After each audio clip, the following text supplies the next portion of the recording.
नमस्कार साथियों, मैं ओबीसी महेंद्र सिंह लोधी, राष्ट्रीय कोर कमेटी सदस्य, ओबीसी महासभा। साथियों, अभी बहुत ही उथल पुथल है मध्य प्रदेश के अंदर। पंचायत चुनाव आ चुके हैं और तमाम प्रकार की गढ़ लगाए जा रहे हैं। लेकिन आप सोचिए कि 7 साल बाद चुनाव हो रहे हैं और इसके बाद जो हमारा 14% आरक्षण ये पहले देते थे उसी को ही यथावत देना चाहती है बीजेपी की सरकार। जबकि मध्य प्रदेश में 70% आरक्षण का ये बीजेपी की सरकार खुद गजट निकाल चुकी है, अपना ये लिखित में लेटर निकाल चुकी है। इसके बाद भी इसीलिए ही परिसीमन को रोका जा रहा है कि 14 से 27 ना देना पड़े। और इससे कितना बड़ा नुकसान है आप समझ सकते हैं ओबीसी समाज का। मतलब कांग्रेस भी अगर कोर्ट नहीं जा रही है तो वो इसी कारण नहीं जा रही है। और ये आरक्षण कह तो रहे हैं बीजेपी कांग्रेस के लोग, पर मेन मुद्दे ये नहीं कहते कि ओबीसी का आरक्षण कम हो रहा है जो बढ़ाया गया है। वो इस बात को दबाना चाहते हैं। मीडिया में भी मीडिया जो है, क्योंकि सवर्णों का मीडिया है, उनको पहले पढ़ा दिया जाता है, स्क्रिप्ट दे दी जाती है बीजेपी कांग्रेस के द्वारा कि ये बोलना है आपको हमारी तरफ से, ये बोलना है हमारी तरफ से। तभी ना ये मीडिया वालों का घर चलता रहता है। ये कई करोड़ों अरबों के मालिक बन जाते हैं। लेकिन मीडिया, आप सोचो कि एक बार भी ये नहीं बोल पा रही है कि ओबीसी का 27% आरक्षण नहीं लागू होगा इसमें, ये नहीं बोल पा रही है। और इसीलिए ही शिवराज आरएसएस की सरकार मध्य प्रदेश की जो है, इसको आरक्षण को ये जो है उसको रोकने के लिए ही ये परिसीमन को ख़त्म किया गया है। क्योंकि उसी परिसीमन पे भी अगर हो जाता तो कोई बुराई तो थी नहीं, लेकिन इसलिए रोका गया क्योंकि उसमें 27% आरक्षण मिल रहा ओबीसी को। और अगर ओबीसी प्रतिनिधित्व करेगा तो ये आने वाले समय में कहीं ना कहीं जो बीजेपी है या जो कांग्रेस है इसको वोट देना बंद करेगा, या वोट भी देगा तो सोच समझ के देगा इनको, या वोट देगा तो कुछ कह के देगा क्या ये चीज़ें होना चाहिए, इस प्रकार की चीज़ें होना चाहिए। तो इसीलिए ये पंचायत चुनाव में सिर्फ 14% आरक्षण दिया जा रहा है। ये ओबीसी समाज को नहीं पता, मध्य प्रदेश की पता नहीं है। गांव में जाओ तो अरे यार वो तो पुराने पैटर्न में कर रहे हैं, मेरा 27% आरक्षण लागू हुआ था तो अब तो वो लागू हट रहा है तो आरक्षण खत्म हो रहा है। तो लोग को ये तो पता है, पर ये पता नहीं है कि ओबीसी महासभा जबलपुर में डंडे खा रही थी, तब भी ये नहीं जागी। ओबीसी महासभा 28 जुलाई को मुख्यमंत्री घेराव में, तब भी वो डंडे खा रही थी, तब भी नहीं जागा। जब ओबीसी महासभा 137 दिन का धरना दिया सागर में, तब भी लोग नहीं जागे। आज भी हम हर जिले में ज्ञापन और प्रदर्शन कर रहे हैं, तब भी ये ओबीसी समाज का जो सोया हुआ समाज है नहीं जाग रहा है। आप देखिए कि कैसे बीजेपी के लोग, बीजेपी की सरकार दमनकारी नीतियों के माध्यम से ओबीसी के आंदोलन को जबलपुर में कुचला गया। हम शांतिपूर्वक धरना आंदोलन कर रहे थे, हमारा घंटाघर पे जाके ज्ञापन का हमारे पास था, हमने सूचना भी दी थी उसकी, और उन्होंने उसके लिए कहा भी था कि ठीक है हम व्यवस्थाएं देंगे। इसके बाद पहले ही इन लोगों ने हमारे आंदोलन को कुचला। ये बात ना तो बीजेपी तो उठाएगी नहीं क्योंकि सरकार में है, कांग्रेस ने भी उस स्तर पे नहीं उठाई जिस स्तर पे उठाना चाहिए। इसमें कमलेश्वर पटेल और तरुण भानोट जी आए कि आंदोलन को कुचला गया, लाठी डंडे सारी चीज़ें हुई, पर मीडिया ने इसको नहीं दिखाया क्योंकि ये तो पिछड़े लोग हैं। इनके जो नेता हैं ओबीसी वर्ग के, खासकर ये गुलाम हैं, दलाल हैं। और ये जो नेता हैं, सोचने वाली ही बात है, शर्म नहीं आती इनको, चूल्हे भर पानी में डूब के नहीं मरते हैं कि इनके समाज के लोग जो नेताओं को करना चाहिए वो युवा वर्ग ओबीसी महासभा के माध्यम से डंडे खा रहे हैं, आंदोलन कर रहे हैं हक अधिकारों के लिए। जिनको लड़ना चाहिए जिनको लड़ना चाहिए सदन में, संसद में, वो अपने खुद के बड़े बड़े महल बना के बैठ रहे हैं और ये देख रहे हैं कि हमारे समाज के कौन से लोग आगे बढ़ रहे हैं जिनको कुचला जाए। बस इसके अलावा उनके पास कुछ नहीं है। उनके पास ये की चीज़ है कि हम अपने समाज के दलाल पैदा कर दें, जातिगत दलाल पैदा कर दें, ताकि आने वाले चुनाव के समय इनको खरीद के हम दलाली करवा सकें। दो चार हर समाज में 2-4-10 हर जिले, हर राज्य, हर ज़िले में, हर प्रदेश में तैयार करके और बेचते रहते हैं वोटों को। तो 27% आरक्षण पंचायत में ना लागू हो, इसलिए परिसीमन को बीजेपी के द्वारा खत्म किया गया। ये कांग्रेस नहीं कह पा रही है, क्योंकि कांग्रेस को भी कहीं ना कहीं सवर्णों का वोट चाहिए, और कांग्रेस तो सवर्णों की पार्टी है, बीजेपी सवर्णों की पार्टी है। हमारे दलाल नेता कभी वहाँ पे बैठ के ये बात नहीं बोल पाते हैं। अब आप सोचिए, राम खिलावन पटेल, प्रदीप पटेल, बेसेन जी, इसके बाद प्रहलाद लोधी, जालम सिंह पटेल, प्रदुमन सिंह जैसे और भी अन्य लोधी समाज के नेता हैं। और आप देखेंगे कि गणेश सिंह सांसद जी, इसके बाद बहुत सारे ओबीसी के नेता हैं मध्य प्रदेश के ही। ये कोई भी इन मुद्दों पर टिप्पणी नहीं करता है, क्योंकि उनको ये चाहिए कि हम 5 बार के सांसद हैं, 5 बार के विधायक हैं, अभी तो एक बार और बनना है। अभी तो हमें अपना प्राइवेट स्कूल खोलना है, प्राइवेट कॉलेज खोलना है, प्राइवेट हमको भी ठेकेदारी चाहिए है, और समाज को दबाने का काम करना। नहीं तो ऐसा ना हो कि पढ़ लिख के इस समाज से कुछ बच्चे निकल के आ जाएं और हमारे जो बच्चे हैं उनके सामने खड़े हों चुनाव के खिलाफ। तो ये चीज़ें ना हो, इसके लिए ये सिर्फ इतना ही सोचते हैं। आप सोचिए, अगर ओबीसी के 4 विधायक, 4 सांसद, 1-2 विधायक अगर इस्तीफा दे दें यहाँ मध्य प्रदेश में, तो क्या सरकार आरक्षण लागू नहीं करेगी? करना पड़ेगा, उसके बाप को करना पड़ेगा। पर इनको खरीद के रखा है कि भाई तुम कुछ नहीं बोलेगा, तेरे को ये वाली ठेकेदारी का शेयर तेरे पास जाएगा,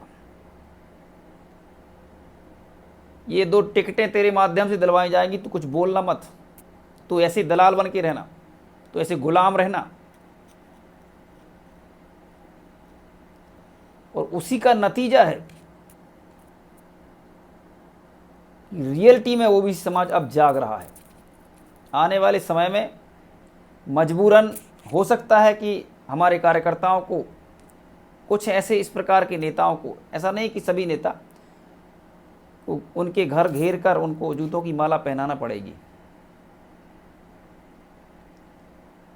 अरे किस लिए तुम विधायक बने हो, किस लिए सांसद बने हो, किस लिए मंत्री हो तुम? अगर आप बीजेपी सरकार या कांग्रेस की सरकार में आपको अगर पद दिया गया है पिछड़ा वर्ग के नाम पे, तो आपको पिछड़ा वर्ग की बात करना चाहिए कि नहीं करना चाहिए? बात क्या, आपको लड़ना चाहिए उसके लिए, आपको संविधान के लिए लड़ना चाहिए। आज बाबा साहेब भीमराव अम्बेडकर का महापरिनिर्वाण दिवस है, मैं उनको नमन करता हूँ।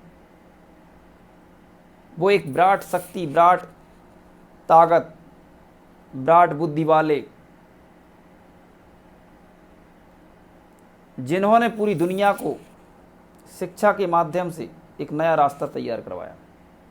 सबसे बुद्धिमान भारतवर्ष का नेता भी रहा है, और ओबीसी की लड़ाई लड़ी है, उनको नमन। उनके बारे में मैं जितना ही बताऊं कम है, सब जानते हैं। बाबा साहेब भीमराव अम्बेडकर को दुनिया जानती है। सिंबल ऑफ नॉलेज के नाम से कोलंबिया यूनिवर्सिटी में उनका स्टैचू बनाया गया है, और उनको नमन करता हूं। तो साथियों, सभी से मेरा निवेदन है कि पंचायत चुनाव का विरोध करें, कि उसमें 27% आरक्षण लागू करें आप, बीजेपी की सरकार।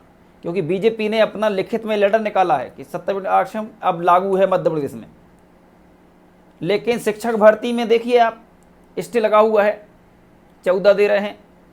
कोई भी नौकरी में 27% आरक्षण लागू नहीं है, और सरकार इस पर बिल्कुल नरम रुख है। उसका कोई मतलब नहीं है। क्या है, 2-4-10 महेंद्र सिंह जैसे लोग या 100-200 ओबीसी महासभा के 5,000 आदमी निकल रहे हैं सड़कों पे, क्या फर्क पड़ रहा है? कितना जगाएंगे इतने लोग? धीरे धीरे करके इनको तो 50 साल लग जाएंगे ऐसे। तो वो जानते हैं ये चीज़, क्योंकि उनको पता है कि इनके नेता जो है, जो इनकी जातिगत नेतृत्व करते हैं, वो उनके दलाल गुलाम हैं। इसलिए मैं दुखी नहीं होता हूँ। हम लोग तो लड़ रहे हैं, लड़ेंगे, डंडे खाएंगे, गोली खाएंगे, जो होगा वो करेंगे। लोगों को हंसना है हंसें, जो करना है करें। हमें भी दर्द है कि हमारे लोग इतने बड़े आंदोलन में पुलिस वालों ने गाली दी, बेटियों को गाली दी, उन कुछ के हाथ पैर टूटे, कुछ का कुछ हुआ। पर सोचो, इस मध्य प्रदेश की सरकार ने कोई एक्शन नहीं लिया उन पुलिस वालों पर, कोई एक्शन नहीं। पर हम रुकने वाले नहीं हैं, हम जवाब देंगे, और ये करारा जवाब होगा इस बार।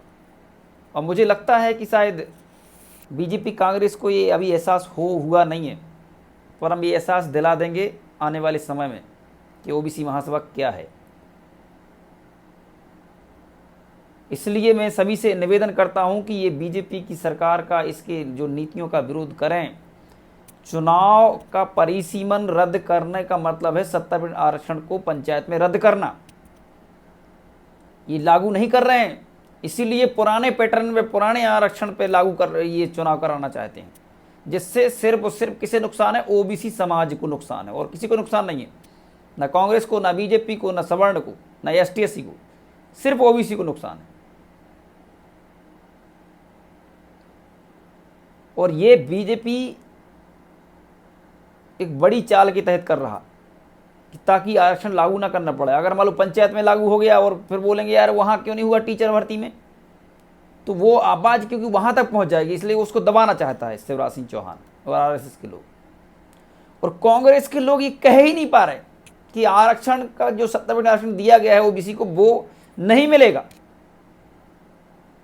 सोचने वाली बात है। ये राजनीति आखिर क्या चल रही है? मीडिया, मनुवादी मीडिया, गोदी मीडिया, साला क्या बोलता है मुझे समझ में नहीं आता। क्या पूछता है सवाल, साला समझ में नहीं आता मुझे तो।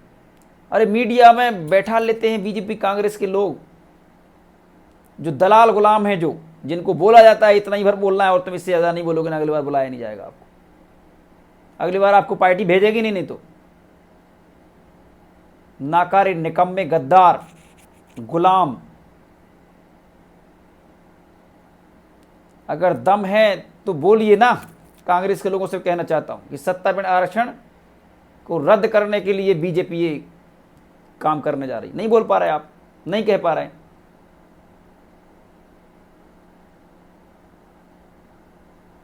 चुनाव हो रहे, सब कुछ हो रहा, शिक्षक भर्ती रोकी जा रही है, कांग्रेस कोई स्टेप नहीं ले रही। विपक्ष में अपना विपक्षी बोलती, मैं विपक्ष हूं, मध्य प्रदेश में विपक्ष है। ये सब के सब एक हैं बीजेपी कांग्रेस के लोग, इनसे कोई ओबीसी समाज के लोग तो खासकर अपेक्षा ना करें। ये सिर्फ और सिर्फ आपको दमनकारी नीतियों से आपको दबाना चाहते हैं, बर्बाद करना चाहते हैं। और शिक्षक भर्ती में, एमपी पीएससी में सब जगह 14% आरक्षण देते हुए सवर्ण जजों ने अपनी मनमानी की। और साथियों, मैं यही कहूँगा कि इस वीडियो के माध्यम से लोगों को बताएं कि आपकी संवैधानिक अधिकारों पर सवर्णों के द्वारा डाका डाला जा रहा है, आपकी जनगणना नहीं होने दे रहे हैं, कोलिजन सिस्टम के माध्यम से आपको प्रताड़ित किया जा रहा है, आपके हक अधिकारों को छीना जा रहा है कोर्ट के माध्यम से।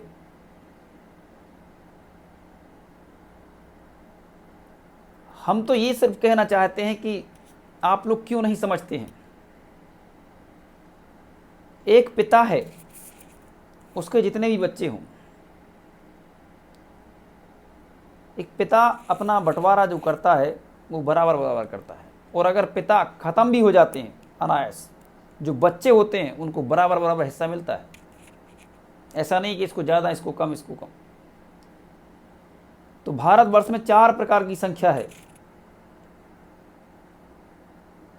4 प्रकार के लोग रहते हैं, सवर्ण, ओबीसी, एससी और एसटी। तो इनको बराबर हक मिलना चाहिए कि नहीं मिलना चाहिए, बताइए सभी लोग। लेकिन बराबर हक नहीं मिल रहा।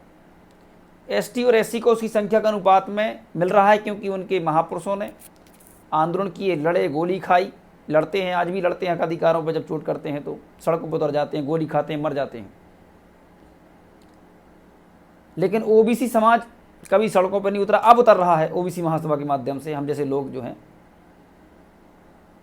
लेकिन सोचने वाली बात है कि 65% की लगभग संख्या है भारतवर्ष में, इसके बाद भी उसकी जो रिप्रेजेंटेशन है सिर्फ 7-8% है पूरा भारतवर्ष में, और मध्य प्रदेश में 4%।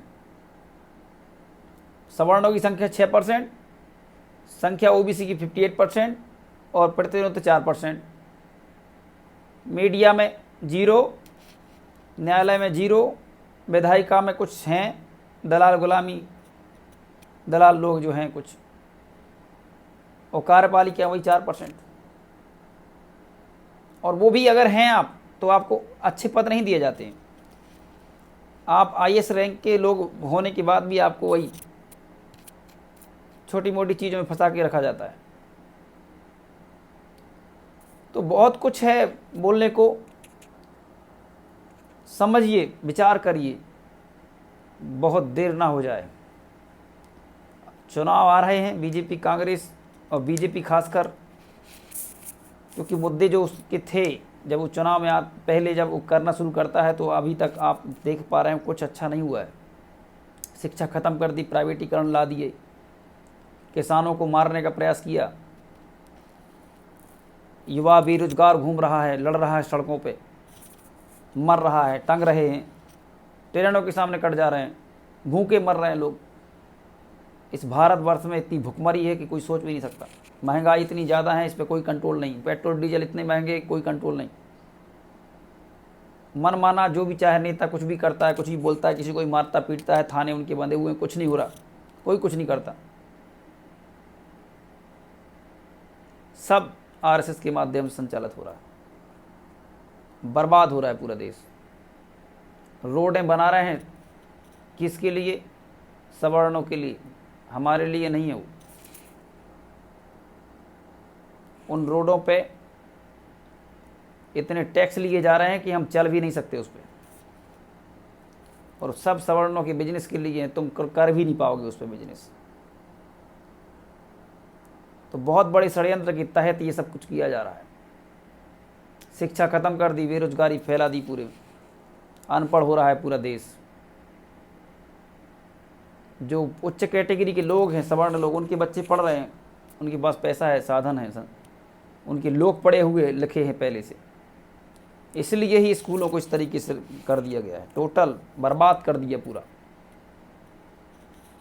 ऐसा कहीं नहीं है दुनिया में जैसा ही भारतवर्ष में कर रहा है, हो रहा है। अभी चुनाव आएगा, सारे मुद्दे खत्म, हिंदू मुस्लिम, ये मंदिर बनेगा, वो मंदिर बनेगा, जिन्ना की बात होगी तो कभी सावरकर की बात होगी, पता नहीं क्या क्या लेके आते हैं जिनसे कोई मतलब ही नहीं है देश को। जबरदस्ती के ये खुद ही, मतलब क्योंकि किसी को पता नहीं है, हम लोग समझते हैं ये सब एक प्लान के तहत किया जाता है आरएसएस के। बीजेपी, कांग्रेस आरएसएस के इशारे पे काम करती है, उनके लोग काम करते हैं, और बर्बाद सिर्फ एक ही कौम को करा जाना है, ओबीसी वर्ग को।